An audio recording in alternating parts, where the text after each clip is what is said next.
السلام علیکم ورحمۃ اللہ وبرکاتہ۔ الحمدللہ وکفا وسلام علی حبیبہ المصطفیٰ اما بعد فاعوذ باللہ من الشیطان الرجیم بسم اللہ الرحمن الرحیم فلیحذر الذین یخالفون عن امرہ ان تصیبہم فتنہ او یصیبہم عذاب علیم۔ صدق اللہ مولانا العظیم۔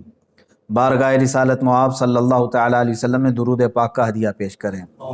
اللہم صلی علی سیدنا و مولانا محمد معدن الجود والکرم وآلہ واصحابہ الکرام وابنہ الکریم وبارک وسلم صلاة دائمة سرمدا ابدا۔ عزیزان گرامی وقار، مسلسل کئی سالوں سے ہم اپنے ملک کے حالات دیکھتے آ رہے ہیں، بد سے بدتر ہوتے جا رہے ہیں۔ کن کن حالات کا تذکرہ کیا جائے، پریشانیاں کن کن باتوں کی، ہر میدان میں مارے ہوئے نظر آتے ہیں، ہم ہر جگہ سے بچھڑے ہوئے نظر آتے ہیں۔ اس کی وجہ کیا ہے؟ مسلمانوں کے حالات کو لے کر سپریم کورٹ نے ایک کمیٹی بھی بنائی کہ حالات دیکھ کر کے ان کی رپورٹ دی جائے، جس کو سچر کمیٹی کہا جاتا ہے، سری کرشنا کمیٹی ہے۔ اس میں جو حالات لکھے گئے ہیں وہ ہندوستان کے شیڈول کاسٹ سے بھی زیادہ بدتر حالات ہیں، مسلمانوں کے حالات۔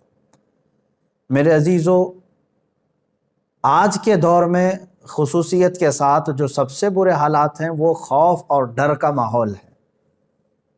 میں مسلمانوں سے ہی کہتا ہوں کہ اتنا خوف اور ڈر جو تمہارے دلوں میں آیا، جو ہزاروں نے لاکھوں لوگوں کو آج بزدل بنا رکھا ہے، یہ ڈر، خوف، ہر وقت ہر گھڑی لوگوں کو ظالموں کا خوف ستا رہا ہے۔ پتہ نہیں ہمارے ساتھ کیا ہو جائے گا، کیا نہیں ہوگا، کیا ہو جائے گا۔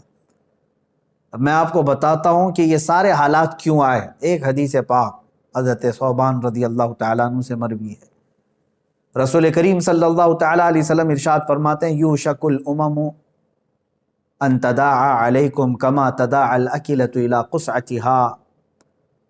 ان قریب میری امت پر ساری قومیں جھپٹ پڑیں گی جیسے کہ بھوکا برتن پہ جھپٹتا ہے۔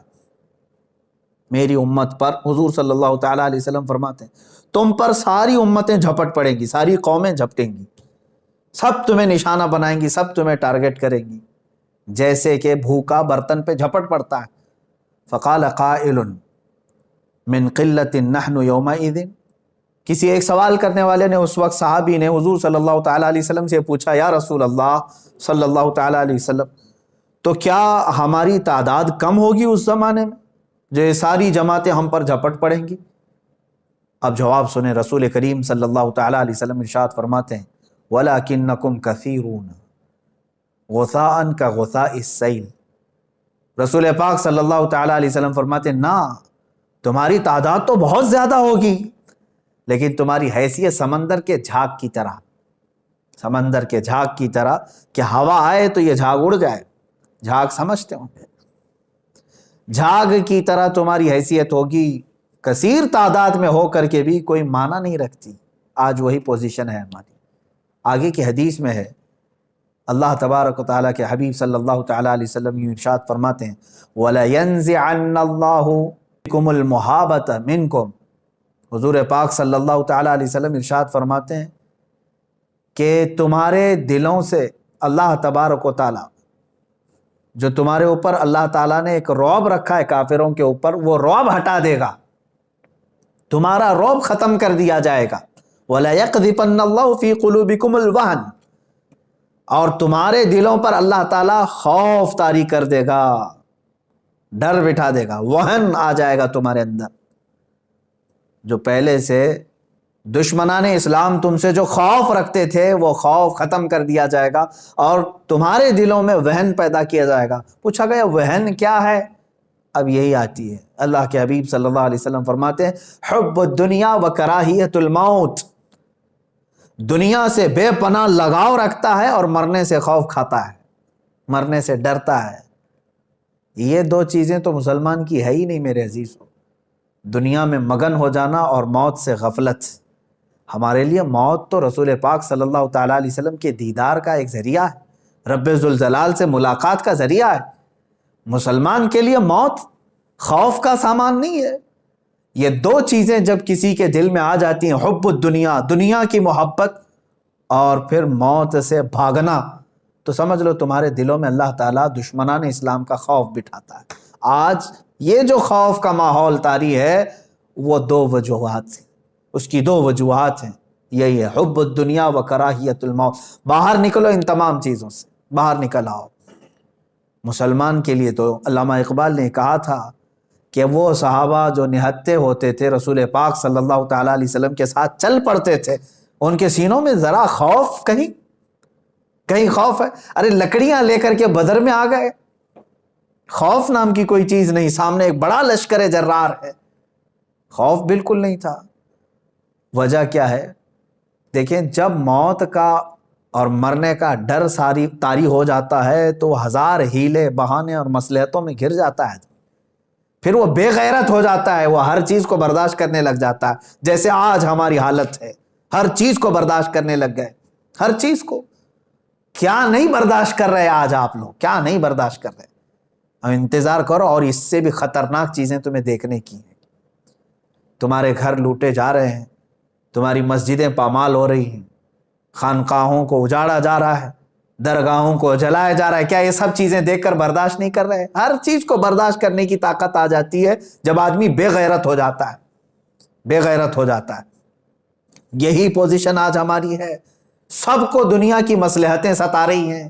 بولوں گا تو پتہ نہیں کیا ہو جائے گا، مجھے پکڑ لیا جائے گا، مار دیا جائے گا. صحابہ اکرام جو نکلتے تھے رسول کریم صلی اللہ تعالیٰ علیہ وسلم کے ساتھ، ان کا مطلب یہ نہیں تھا کہ ہم نکل پڑیں گے راستے میں اور ایک بڑی چیز بنا لیں گے، جائیں گے تو مال غنیمت ملے گا اور پھر گھر بنا لیں گے. نہیں، علامہ اقبال نے کہا ہے شہادت ہے مطلوب و مقصود مومن، نہ مال غنیمت نہ کشور کشائی.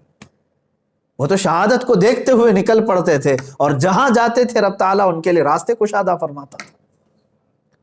اور آج جو ڈر کا ماحول ہے، خصوصاً میں علماء سے کہوں گا، علماء کاملین آج بھی ایک سروے کے مطابق میں آپ کو بتاؤں صرف ہندوستان میں 3 لاکھ سے زیادہ مسجد ہیں جو رجسٹرڈ ہیں، باقی اس کے بارے میں مجھے نہیں معلوم. تو اتنے علماء بھی تو ہوں گے، اور جو غیر امام ہیں وہ کتنے ہیں؟ اور بڑی تعداد، لاکھوں کی تعداد میں علماء اسلام موجود ہیں. میں بڑے ادب کے ساتھ کہتا ہوں قابل علماء موجود ہیں. ہو سکتا ہے ان کو بہت ساری مصلحتوں نے گھیر رکھا ہے، بعض حالات ان کے بھی ایسے آ گئے کہ قوم نے بولنے سے روکا، کمیٹیوں نے روک دیا، معاشی حالات نے بولنے سے روک دیا. لیکن اے گروہ علماء، ان تمام بندشوں سے باہر نکل آؤ. اس لیے کہ میں آواز لگاتا ہوں علماء کو کہ ہم وارث ہیں فضل حق خیر آبادی کے، ہم وارث ہیں کفایت علی کافی کے.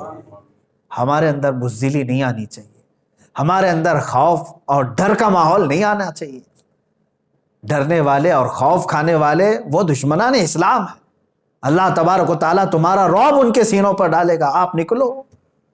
اب میں ہندوستانی مسلمانوں سے کہتا ہوں کہ اور کیا کیا چیزیں برداشت کرو گے؟ مجھے بتاؤ، اپنے دل پر ہاتھ رکھ کر کے بتاؤ، کیا اس سے بھی زیادہ خطرناک حالات تم دیکھنا چاہتے ہو؟ تم نے کیا نہیں دیکھا؟ چند سالوں پہلے ہماری مسجدیں شہید ہوئی تو آواز اٹھاتے رہے، کئی لوگ شہید بھی ہو گئے ایک مسجد کے نام پر.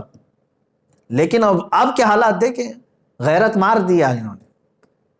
دنیا کی لالچ دے دے کر کے یا سیاست میں ان کو بانٹ بانٹ کر کے ایسی غیرت مار دیا کہ اب تو ہماری مسجدوں کے سینے پر کھڑے ہو کر کے اگر کوئی دوسرا اپنے مندر بنا لے تو کسی کو کچھ فرق نہیں پڑتا. آج میرے عزیزو یہ حالات بھی آج کے نہیں ہیں ہندوستان میں. نا انصافی پہ نا انصافی ہے. ایک کسی عام سے مزدور کو پکڑ کر کے 10-12 کتے موب لنچنگ کرتے ہیں. یہ بھی تو ہم حالات دیکھ رہے ہیں. چھوٹی سی چھوٹی چیزوں پر یہ پکڑ کر کے مارتے ہیں.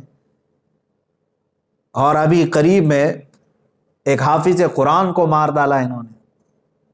اس طرح کے حالات ہم دیکھتے آ رہے ہیں. یہ ظلم پہ ظلم ہوتا جا رہا ہے. میرے عزیزو ایسی حالات تھے جب کفایت علی کافی رحمۃ اللہ علیہ اٹھے تھے، عنایت احمد کاکوروی رحمۃ اللہ تعالیٰ نے، فضل حق خیر آبادی رحمۃ اللہ علیہ، یہ اٹھے تھے. اور تمہیں میں یہ بھی بتا دوں کہ ہندوستان کی آزادی کی آواز اٹھانے والے وہ علماء ذوی الاحترام تھے. ان کی زبانوں میں اللہ تبارک و تعالیٰ نے وہ طاقت عطا کی ہے کہ یہ انقلاب لا سکتے ہیں، انقلاب لا سکتے ہیں. لیکن اس کے لیے شرط دو ہی چیزیں ہیں، دو ہی چیزیں. آج لوگ جو شکایت کر رہے ہیں، بہت سارے لوگ یہ کہتے ہیں کس بیس پر آپ بول رہے ہیں، آپ کے آگے پیچھے کیا ہے، کون کھڑا ہے. ہم سے یہ سوال کرتے، ایمان والے اس طرح کا سوال کریں گے؟ اور اس طرح کی باتیں کہنا کہ آج دیکھیں دشمن پورے اکٹھا ہو رہے ہیں، تنظیمیں بنا رہے ہیں، مارچ پہ مارچ کر رہے ہیں، حکومتیں ان کے پاس ہیں، سیاست کے پورے اثر و رسوخ لے کر بیٹھے ہیں، ڈپارٹمنٹ لے کر کے بیٹھے ہیں، کورٹ لے کر کے بیٹھے. پتہ نہیں تمہیں کون ان تمام باتوں سے بزدل بنایا. اگر یہ تمام خیالات تمہارے ذہن میں آتے ہیں تو ایک مرتبہ میرے آقا صلی اللہ تعالیٰ علیہ وسلم کے وہ چہیتے صحابہ جو ابھی صرف 4000 کی تعداد میں تھے اور کسرا جیسے سپر پاور کو ختم کرنے کے فیصلے کر رہے تھے، فتح کرنے کی باتیں کر رہے تھے. قیصر و کسرا معمولی بات ہے، قیصر و کسرا کو فتح کرنے کی بات کر رہے ہیں. کون لوگ مدینہ طیبہ میں حضور پاک صلی اللہ تعالیٰ علیہ وسلم کے پیچھے نماز پڑھنے والے وہ صحابہ جو دن بھر ایک کھجور کی گٹلی پر رہتے ہوں، کون سی طاقت تھی ان کے پاس، کون سی قوت؟ وہ ایمانی قوت تھی، ایمانی قوت. انہیں یقین کامل تھا کہ رب ذوالجلال کی مدد آئے گی ہمارے ساتھ، کیونکہ ہم حق پر ہیں. علماء ذوی الاحترام کو میں یہی بات بتانا چاہوں گا. آج اور کس قدر آپ بزدلی کے ساتھ جینا پسند کرو گے؟ کیا یہ حالات آپ کو اچھے لگ رہے ہیں آج ہندوستان بھر کے؟ میں آپ کو یہ بات بتا دوں کہ رسول پاک صلی اللہ تعالیٰ علیہ وسلم کے انہی جانثاروں کو چیک کرنے کے لیے ایک صاحب آئے تھے دیکھنے کے لیے. ایک صاحب آئے اور انہوں نے یہ دیکھنے کے لیے کہ محمد صلی اللہ تعالیٰ علیہ وسلم نے کتنی طاقت جمع کر لی. جیسے ابھی ہمارے آگے پیچھے لگ گئے ہیں کہ ان کے پاس کتنا فنڈ آ رہا ہے، کتنی تنظیمیں آ رہے ہیں، اتنی باتیں کر رہے ہیں. ہاں چیکنگ پہ لگے ہوئے ہیں. وہاں حضور پاک صلی اللہ تعالیٰ علیہ وسلم کے پاس چیکنگ کے لیے ایک شخص آئے اور یہ دیکھنے کے لیے کہ انہوں نے کتنا ہتھیار جمع کیا، کیا کیا ہے، جو قیصر و کسرا کو فتح کرنے کی بات کر رہے ہیں، اس زمانے کی سپر پاور تھی. تو بہت غور سے معائنہ کیا، لیکن ایک ہی چیز نظر آئی جو واپس جا کر کے اس قاصد نے اپنے آقاؤں کو بتایا تھا، عروہ بن مسعود ثقفی. کیا چیز دیکھا جانتے ہیں؟ اذان ہو رہی ہے، رسول پاک صلی اللہ تعالیٰ علیہ وسلم وضو کے لیے بیٹھے ہیں، صحابہ ارد گرد پورے کھڑے ہو گئے. حضور پاک صلی اللہ تعالیٰ علیہ وسلم وضو کے لیے پانی لیتے ہیں ہاتھ میں، کلی فرماتے ہیں. جیسے کلی فرماتے ہیں آپ کی کلی کا ایک قطرہ بھی زمین پہ نہیں گرتا، صحابہ اپنے دامن پھنسا لیتے ہیں، کسی کے ہاتھ میں، کسی کے دامن میں. اور حضور پاک صلی اللہ تعالیٰ علیہ وسلم کا پورا وضو ہو جاتا ہے، ایک قطرہ بھی زمین پر نہیں. وہ سارے صحابہ لے لیتے، اپنے چہروں سے مل لیتے تھے، اپنے جسم پہ مل لیتے تھے. عروہ بن مسعود ثقفی وہ واپس جا کر کے اپنے آقاؤں کو خبر کرتا ہے، کہتا ہے یقیناً محمد صلی اللہ تعالیٰ علیہ وسلم نے بہت بڑی فوج تو نہیں جمع کی، لیکن ایسے دیوانے بنائے ہیں کہ یہ ادب تو میں نے قیصر و کسرا کے دربار میں بھی نہیں دیکھا جو محمد کے دیوانوں میں دیکھا ہے. وہ ان کے وضو کے قطروں کو زمین پہ گرنے نہیں دینا چاہتے، کہاں ان کے خون کے قطرہ گرنے دیں گے؟ ان کے اندر وہ جانثاری ہے. میرے عزیزو، یہی ایک چیز دیکھ کر کے ساری دھرتی ہل گئی تھی کہ رسول پاک صلی اللہ تعالیٰ علیہ وسلم کے دیوانے ایسے ہیں کہ ان کا ہی تو یہ نعرہ تھا کہ مرد حق باطل کے آگے مات کھا سکتا نہیں، سر کٹا سکتا ہے لیکن سر جھکا سکتا ہے. وہ نکلتے تھے. عزیزان گرامی وقار، ان کے پاس جو طاقت و قوت تھی وہ چیز میں آپ کو بتانا چاہتا ہوں. نوجوانوں کو بھی آج جو پورے ہندوستان کے مسلمان جو بے قرار ہیں حالات کو دیکھ کر کے، ایک ہی علاج ہے تمہارے پاس، ایک ہی علاج ہے، پلٹ آؤ. بہت سارے حالات کو صحیح کرنے کے لیے لوگ اب جلسے کرا رہے ہیں. ہمارے ہاں نشے کے حالات، نشے میں بہت سارے لوگ ایڈکٹ ہیں، جوئے میں ہیں، شراب میں ہیں، 2 نمبر کے کاموں میں ہیں، فلاں ہیں فلاں ہیں، بہت سارے معاملات. کن کن معاملات کو صحیح کرتے ہوئے ہم اپنی زندگی گزاریں، سمجھ میں نہیں آتا. ایک ہی علاج ہے جو میں نے بہت مطالعے کے بعد نکالا، وہ یہی ہے جس کو اقبال نے کہا ہے کہ محمد سے وفا تو نے تو ہم تیرے، یہ جہاں چیز ہے کیا لوح و قلم تیرے۔ بالکل حق فرمایا انہوں نے کہ تو ایک بار رسول پاک صلی اللہ تعالیٰ علیہ وسلم کے ساتھ وفا کرنا سیکھ لے، رب تبارک و تعالیٰ یوں ہی صدقے میں ساری چیزیں تجھے عطا کرے گا۔ اخلاق کی درستگی بھی تمہارے پاس آئے گی۔ عشق رسالت محمد صلی اللہ علیہ وسلم یہ ایک ایسی دولت ہے، حضور کی محبت ایک ایسی دولت ہے جو تمہیں ہر گناہ سے بھی دور کر سکتی ہے۔ جھوٹ بولتے ہیں جو گناہ نہیں چھوڑتے اور پھر حضور کی محبت کی بات کرتے ہیں، جھوٹ بولتے ہیں، ورنہ حضور کا سچا عشق جب دل میں آتا ہے نا کیا ہوتا ہے جانتے ہیں؟ حضرت انس فرماتے ہیں صحابہ تو سچا عشق کرتے تھے حضور سے، ابھی شراب حرام نہیں ہوئی تھی مدینہ طیبہ میں۔ حضرت انس رضی اللہ تعالیٰ عنہ فرماتے ہیں ایک جگہ کعبہ خانے میں شراب کے مٹکے پیالے میں بھر بھر کر کے لوگوں کو سرو کرتا تھا، دیتا تھا۔ شام کا وقت تھا، شراب کے پیالے میں پیش کر رہا تھا لوگوں۔ اچانک مدینے میں اعلان ہونے لگا، ایک اعلان کرنے والے منادی نے کہا اللہ کے نبی صلی اللہ تعالیٰ علیہ وسلم پر قرآن کی آیت نازل ہوئی کہ آج سے شراب حرام ہے۔ یہ اعلان ہو رہا تھا گلیوں میں۔ حضرت انس فرماتے ہیں جس کے ہاتھ میں جہاں پیالہ تھا وہیں سے چھوڑ دیا، کسی کے ہونٹوں تک گیا تھا تو وہیں سے چھوڑ دیا۔ یہ نہیں سوچا کہ جا کر کے حضور سے سن لے پہلے بات صحیح ہے کہ نہیں صحیح ہے۔ یہ اس کو کہتے ہیں عشق رسالت محمد صلی اللہ علیہ وسلم جب دل میں آتا ہے تو پھر آدمی حضور کی بات کا خیال کرتا ہے، نہ کہ اپنی پرانی لت کا خیال کرتا ہے۔ اپنی پرانی لتیں چھوٹ جاتی ہیں اگر سچی محبت آئے۔ ایک ہی علاج ہے میرے عزیزوں گناہوں کو چھوڑنے کا بھی، کہ محمد سے وفا تو۔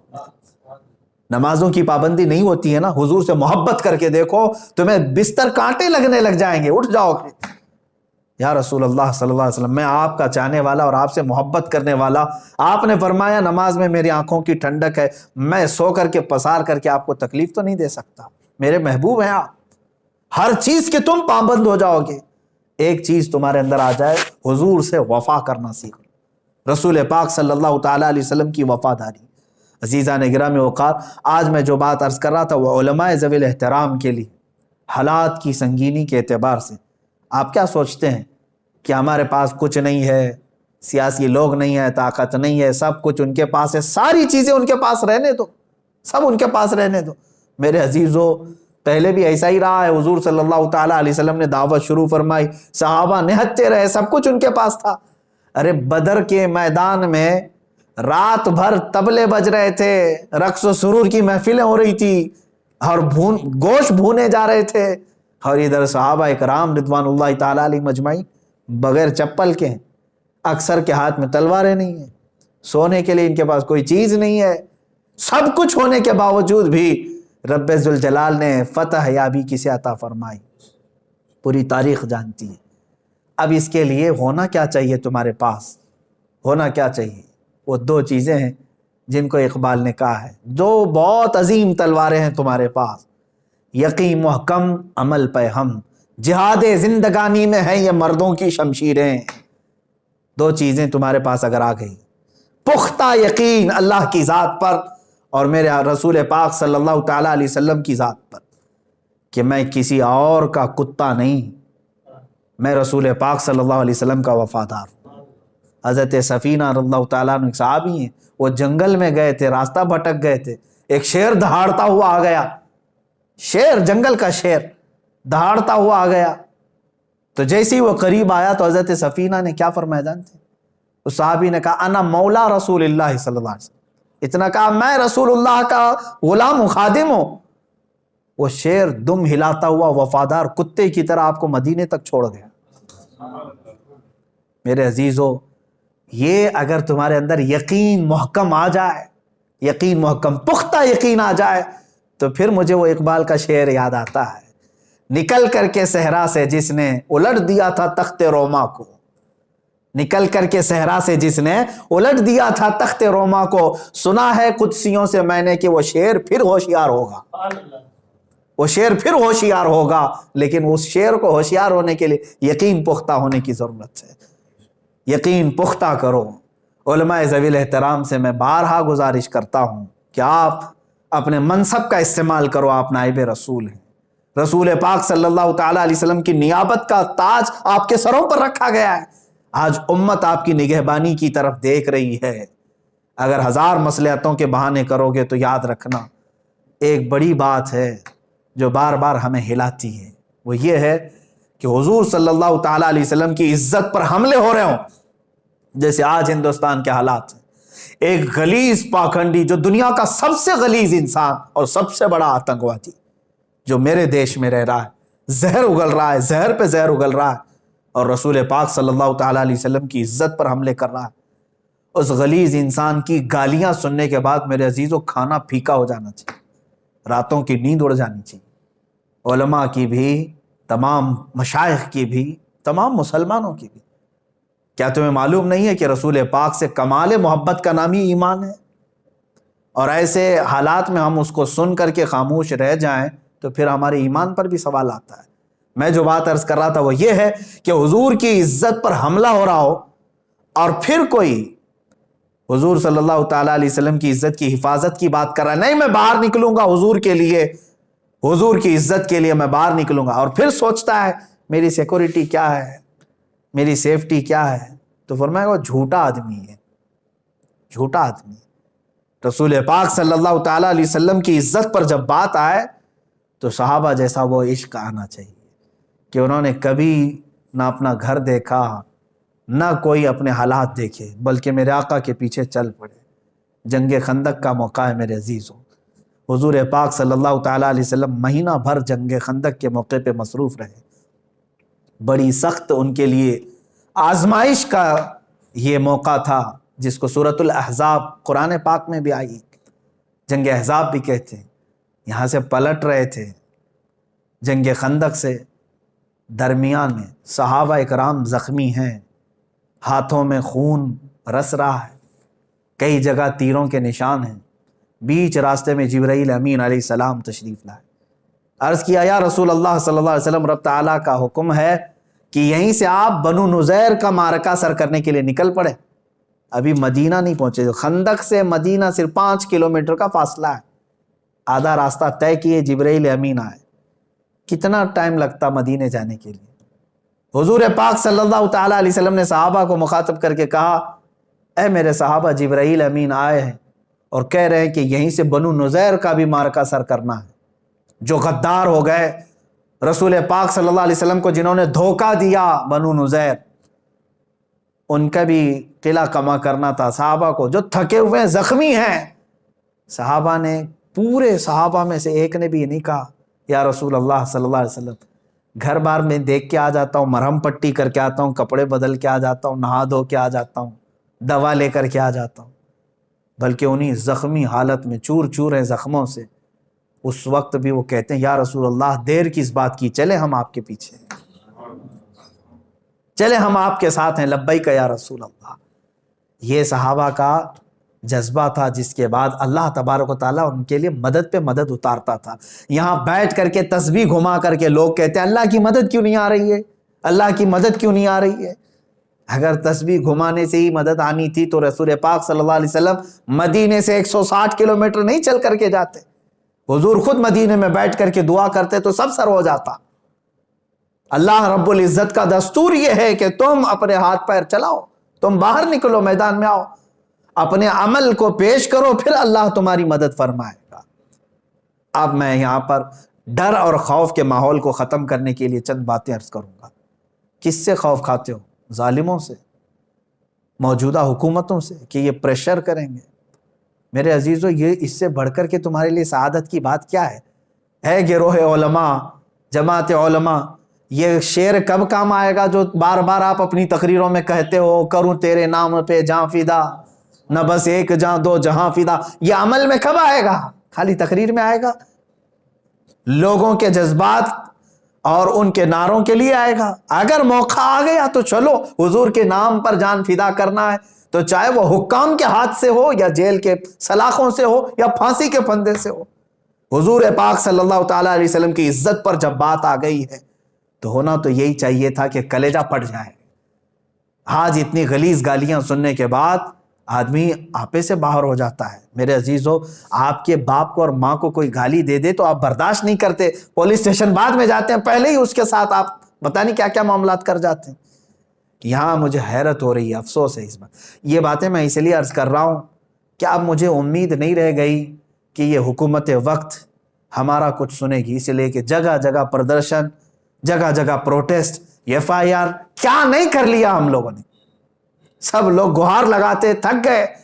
یہ صاف اپنا بتا رہی ہیں موجودہ حکومتیں کہ ہم ایسے غلیظ پاکھنڈیوں کی حمایت میں.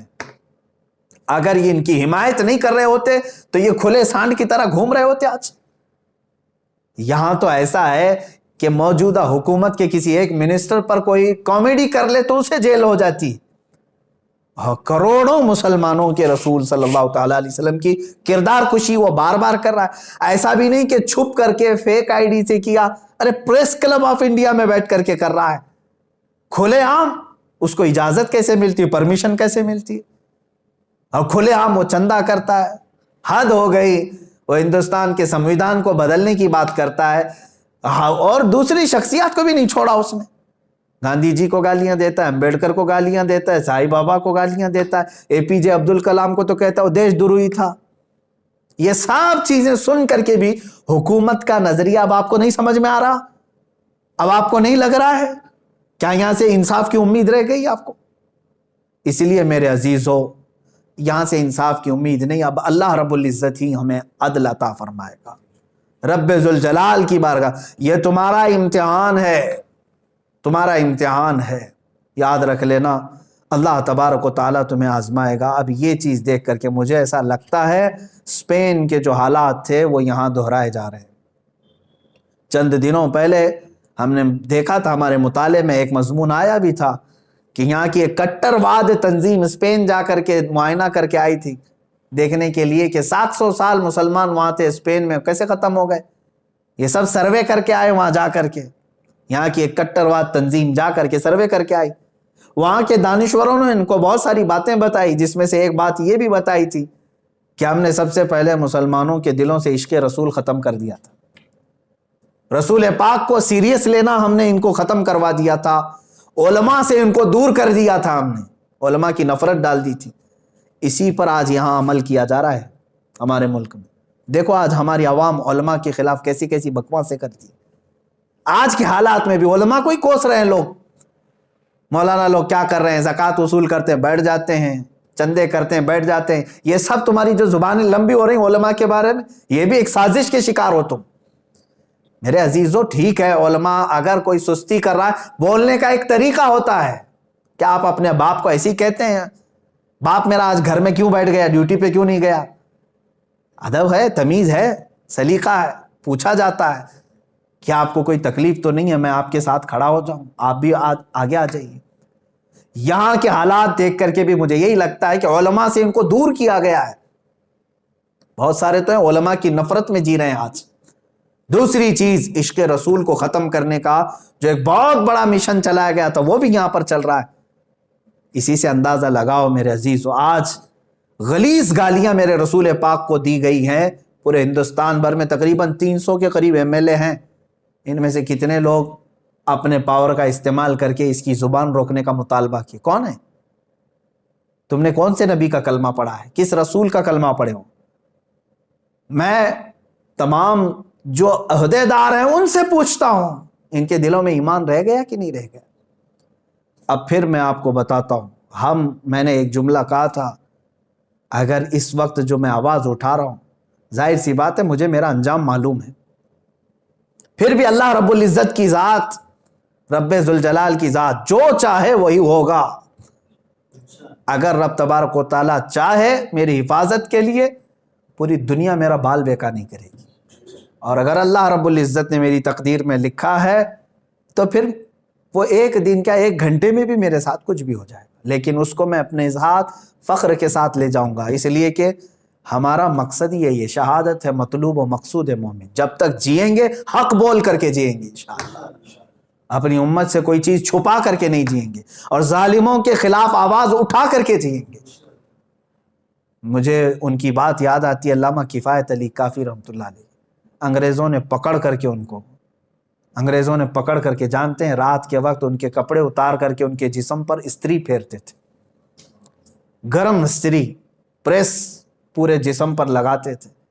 جب چمڑی جل جاتی تھی، ظاہر سی بات ہے پریس لگ جائے جسم پر، چمڑی جل جائے، ایک عالم ربانی کی بات کر رہا ہوں، جب جسم جلتا تھا تو انگریز نمک آپ کے جسم پر چھڑکتے تھے، اس جلی ہوئی چمڑی کے اوپر نمک چھڑکتے تھے، لیکن اس عالم باوقار نے، عالم حقانی نے ایک بار بھی ٹس سے مس ہونے کا فیصلہ نہیں کیا، کبھی ارادہ نہیں کیا، مسلسل کئی دنوں تک یہ تکلیف ان کو دی گئی۔ اس کے بعد مراد آباد کے بھرے چوراہے میں لا کر کے مجمع عام کے سامنے ان کو پھانسی پر لٹکایا گیا۔ جب ان کو لا کر کے سارے مجمع میں پھانسی دی جا رہی تھی تو مجمع تھا اس وقت بھی، لوگ کچھ رو رہے تھے، کچھ دیکھ رہے تھے۔ کفایت علی کافی رحمۃ اللہ علیہ کے متعلق لکھا گیا ہے کہ جب وہ جا رہے تھے تو ان کی پیشانیوں پر ذرا برابر بھی کوئی فکر کے آثار نہیں لگ رہے تھے، خوشی سے جا رہے تھے، خوشی سے جا رہے تھے۔ پھانسی پر لٹکنے سے پہلے ہی جانتے ہو آپ، انہوں نے میسج دیا تھا اپنی قوم کو کہ آخری مرتبہ ہے لوگوں سن لو۔ اگر ان کی آخری کوئی خواہش تھی تو صرف اتنی تھی کہ ایک بار رسول پاک کی شان میں نعت پڑھ لیں، جس کے لیے ہم نے زندگی گزاری۔ اور کیا کہا بھی کیا انہوں نے، اللہ اکبر، کوئی گل باقی رہے گا نہ چمن رہ جائے گا، پر رسول اللہ کا دین حسن رہ جائے گا، سب فنا ہو جائیں گے حشر تک، سب فنا ہو جائیں گے کافی وہ، لیکن حشر تک نام حضرت کا زبانوں پر چلن رہ جائے گا۔ یہ پورا کا پورا سسٹم لے کر کے بھی اسلام کے خلاف کھڑے ہو جائیں۔ ایک پاکھنڈی زہر اگل رہا ہے ایک جگہ گوفے میں بیٹھ کر کے، کیا سمجھتا ہے کہ اسلام کو ہلا دے گا؟ یاد رکھنا، اسلام یہ گڈی گڈے کا کھیل نہیں ہے، اس کی جڑیں تحت الثری میں ہیں اور اس کی شاخیں اوج ثریا پر ہیں۔ الحمدللہ اسلام تیری نبض نہ ڈوبے گی حشر تک، تیری رگوں میں رواں خون ہے چار یار کا۔ یہ سب سسٹم لے کر کے بھی اسلام کا کچھ نہیں کریں گے، بس اتنا ہے کہ یہ اپنی غلاظت اور اپنی حیثیت بتانے کے لیے بار بار اس طرح کے آ جاتے ہیں۔ میں یہ کہنا چاہتا ہوں اے علماء ذوی الاحترام سے اور اے سنی مسلمانوں، خوف نہ کرو، ڈرو مت، حق بولنا سیکھو، مصلحتوں سے نکل آؤ۔ ایک دن موت آنی ہے نا ہماری، کیا اس میں بھی تمہیں شک ہے؟ ہو سکتا ہے کہیں چھوٹ جائے گی موت، ہو سکتا ہے بچ جاؤ، اس میں شک ہے؟ ہر ایک کو پتا ہے موت آنی ہے، لیکن کیا ہی اچھا ہوتا کہ حضور پاک کے عزت پر مر جائیں، دنیا سے جانا ہے نا، دنیا سے رسول پاک صلی اللہ تعالیٰ علیہ وسلم کے نام پر جائیں، یہ کتنے سعادت کی بات ہوتی۔ اور علامہ فضل حق خیر آبادی، اب بہت سارے لوگ مجھے بھی یہ کہہ رہے تھے جیل میں ڈال دیں گے اور وہ کر دیں گے، گرفتار کر دیں گے۔ میرے عزیزوں، ان تمام چیزوں کو تو بہت پہلے سے سوچتا ہوں، انتظار کرتے ہیں، کوئی مسئلہ نہیں ہے۔ مظفر کو مقید نہ سمجھ اے سیاد، میری اسیری بھی سنت آبائی ہے، ہمارا قید ہونا بھی ہمارے آبا و اجداد کی سنت ہے۔ علامہ فضل حق خیر آبادی، عنایت احمد کاکوروی، دو ایسے بزرگ ہیں میرے عزیزوں، جلیل القدر علماء ہیں، زندگی پوری ان کی کالا پانی میں سزا کے طور پر کٹ گئی، وہیں ان کی قبر ہے، جزیرہ انڈمان نکوبار، آج بھی علامہ فضل حق خیر آبادی رحمۃ اللہ علیہ کی وہیں قبر بھی۔ ایک باوقار عالم ربانی کو بغیر کسی قصور کے پوری زندگی وہاں ختم کرا دی گئی جیل میں، اور وہیں شہادت بھی پائی انہوں نے۔ اور پھر آج کے زمانے میں ہزار مصلحتوں کو ڈھونڈتے ہو تو میرے عزیزوں پھر ان کا نام کس زبان سے لیتے ہو؟ اسی لیے میں کہتا ہوں علماء کو چاہیے فخر سے کہیں کہ ہم کفایت علی کافی کے وارث ہیں اور فضل حق خیر آبادی کے وارث، اور ان کا جو وارث ہوگا انشاءاللہ العزیز وہ تختہ دار کو بھی چومے گا اور جیل کی سلاخوں کو بھی محبوب کائنات صلی اللہ علیہ وسلم کے دیدار کا گھر سمجھے گا۔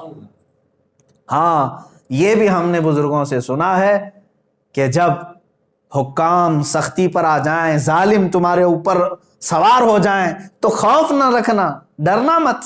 ہوگا کیا ہے جانتے؟ امام احمد بن حنبل رضی اللہ تعالیٰ، اللہ علماء حق کی ایک ایسی مثال، جب ظالم پورے تخت کے ساتھ تھے، حکومت کے ساتھ تھے، سب ان کے ساتھ تھا۔ امام احمد بن حنبل کے زمانے میں ارے خلیفہ اسلام بڑا طاقتور ہوا کرتا تھا، آپ نے فتویٰ اس کے خلاف دیا تھا، اور جو حق تھا اہل سنت و جماعت کا موقف وہ دیا تھا۔ اس پاداش میں بادشاہ نے قید کیا آپ کو، خلیفہ نے ایک بار نہیں 3 لوگ آئے، خلیفہ کے بعد اس کا بیٹا ہے، اس کے بعد اس کا، 3 بادشاہ بدلے، تینوں نے قید کیا، اور امام احمد بن حنبل کو جبہ اٹھا کر کے کوڑے مارنے کا حکم دیا تھا۔ کوڑے لگوائے جاتے تھے، کوڑے ایسے کہ ایک کوڑا آج کے زمانے میں لگ جائے تو چمڑی تمہاری کوڑے سے لگ کر کے آ جائے گی۔ امام احمد بن حنبل 4 اماموں میں سے ایک امام ہے۔ ایک مرتبہ کا واقعہ ملتا ہے کہ جلاد جب کوڑے لگا رہا تھا، بدن کھلا تھا، تہبند بدی ہوئی تھی، لنگی صرف، تہبند نیچے کھسکنے لگ گئی، کھلنے لگ گئی۔ کوڑوں پر تو آپ روتے نہیں تھے، چلاتے نہیں تھے، تہبند جب نیچے اترنے لگی، سطر کھلنے لگا تو آپ کو غم ہو گیا، کیا میں بے سطر ہو جاؤں گا؟ حق بات کے لیے میں نے آواز اٹھائی تو کیا رب تبارک و تعالیٰ مجھے بے سطر کر دے گا، بے آبرو ہو جاؤں گا؟ اتنا آپ کے ذہن میں خیال آیا اور رونے لگے۔ اچانک جلاد نے دیکھا غیب سے 2 ہاتھ آئے اور ان کی تہبند کو پکڑ لیا، 2 ہاتھ برآمد ہوئے اور ان کی تہبند کو پکڑ لیا۔ پھر امام احمد بن حنبل خوشی سے کھڑے ہو گئے، جلاد کو کہا تو اپنا آپ کام جاری رکھ۔ میرے عزیزو، کس کے ہاتھ تھے؟ کون آیا تھا؟ جب ظالم اپنے پوری طاقت دکھانے کے لیے سر پر آ جائیں، کوڑے بھی ماریں، تو یاد رکھنا میرا بھی یہ وجدان کہتا ہے وہ کسی اور کے ہاتھ نہیں، وہ صرف رسول اللہ کے ہوں گے۔ میرے آقا صلی اللہ تعالیٰ علیہ وسلم کی مدد نازل ہوگی۔ تو اگر اللہ رب العزت نے آپ کے پاس زبان دیا ہے اور آج کے زمانے میں سوچنے اور سمجھنے کی قوت دیا ہے، تو آج امت بڑی قسم پرسی کے عالم میں ہے۔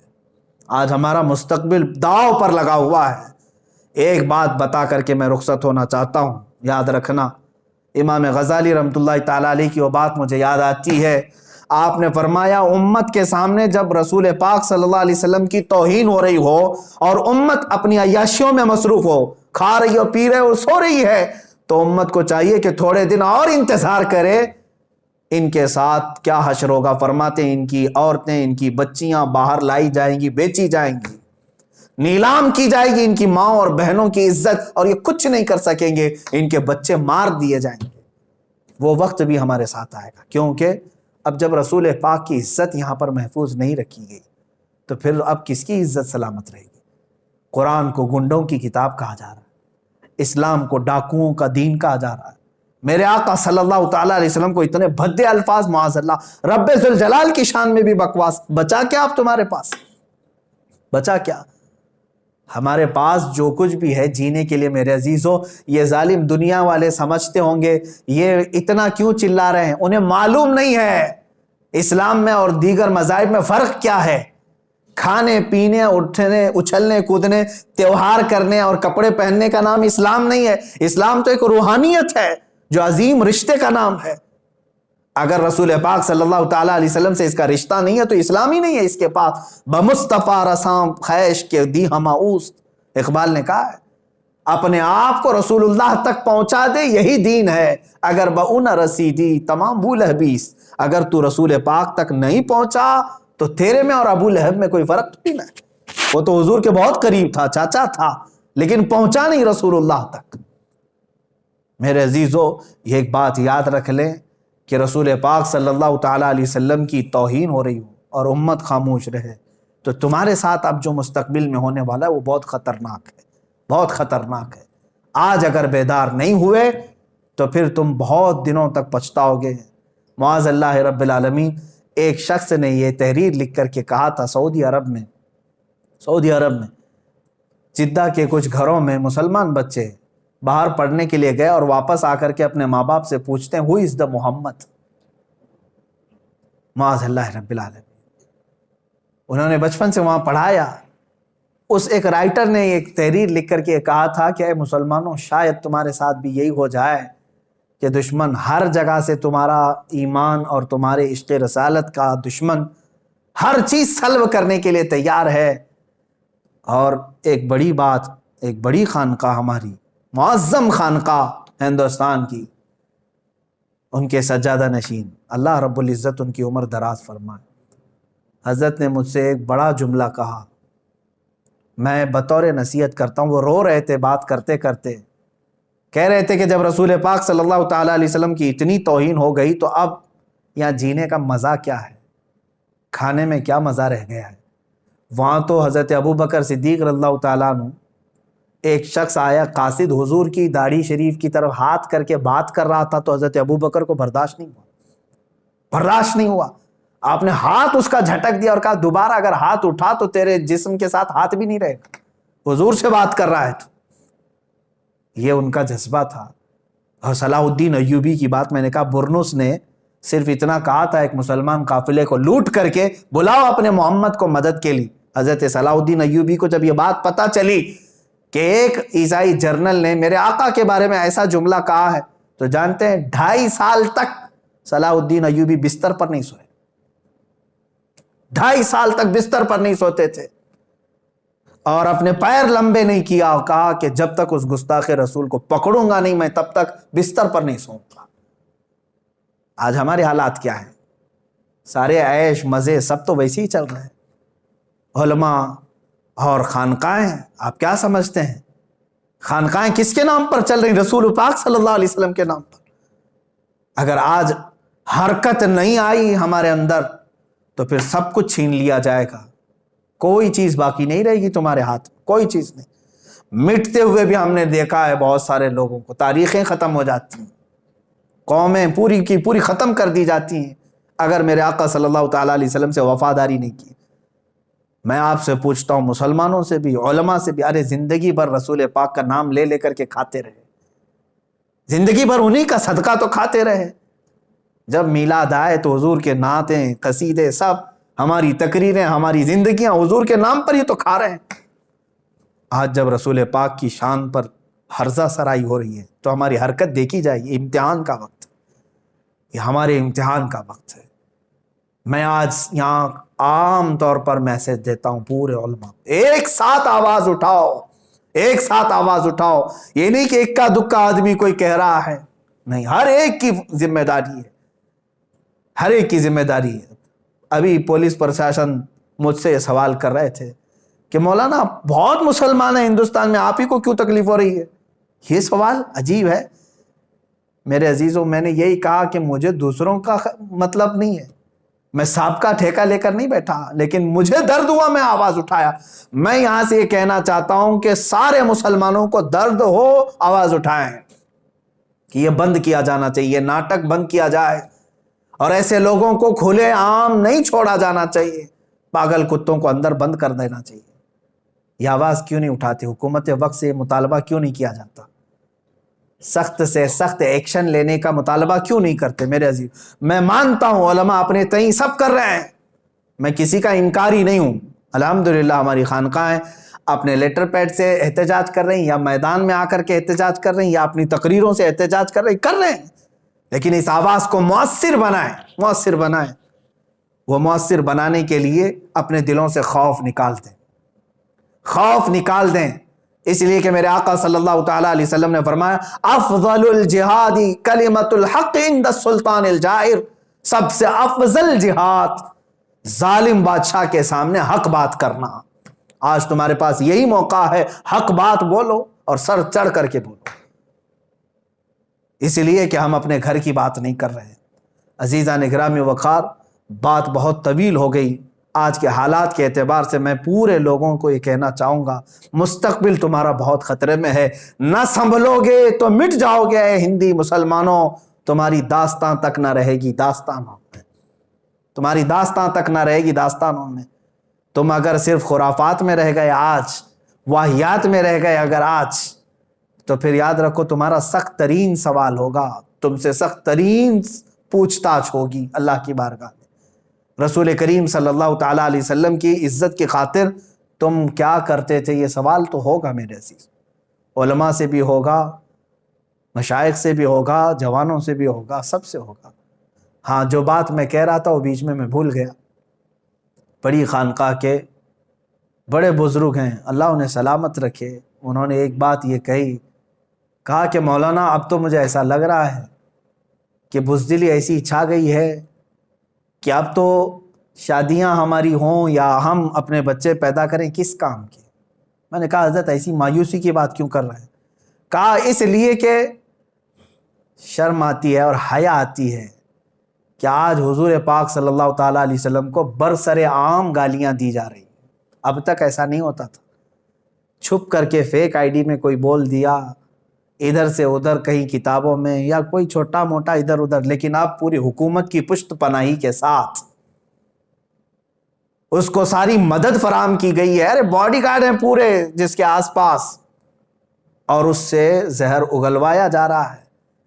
تو حضرت نے یہ فرمایا کہ اب ہمارے سامنے جب اس قدر غلاظت بکی جا رہی ہے تو پھر اس طرح کی بزدل بچے پیدا کر کے کیا مطلب کیا رہ جاتا ہے. لیکن میرے عزیزو یہ بہت بڑی بات ہے. اگر اسی طرح سے تم بزدل رہو گے تو ایک بات یاد رکھ لینا, منتشر ہوگے تو کستوں میں صفایا ہوگا, متحد رہو گے تو کہلاؤ گے مومن و غازی. انشاءاللہ العزیز رب تبارک و تعالیٰ کی مدد آئے گی, ضرور آئے گی. 100% سے بھی زیادہ ہمیں یقین ہے کہ مولا ہماری مدد فرمائے گا. لیکن شرط یہ ہے ان کنتم مؤمنین, تم رسول پاک سے وفا کرنا سیکھ جاؤ. تم ساری چیزیں, غلط چیزیں چھوڑو اور کہو ابھی امی فدا کا یا رسول اللہ, اے اللہ کے رسول میں اپنا سب کچھ آپ پر نثار کرتا ہوں, قربان کرتا ہوں. دیکھو پھر اللہ کی مدد کیسے آئے گی. رب تبارک و تعالیٰ کہنے سننے سے زیادہ ہمیں عمل کی توفیق عطا فرمائے. رسول کریم صلی اللہ تعالیٰ علیہ وسلم کی بارگاہ میں ہم سب کو مولا تعالیٰ سرخرو رکھنے کی توفیق عطا فرمائے. وآخر دعوانا ان الحمد للہ رب العالمین.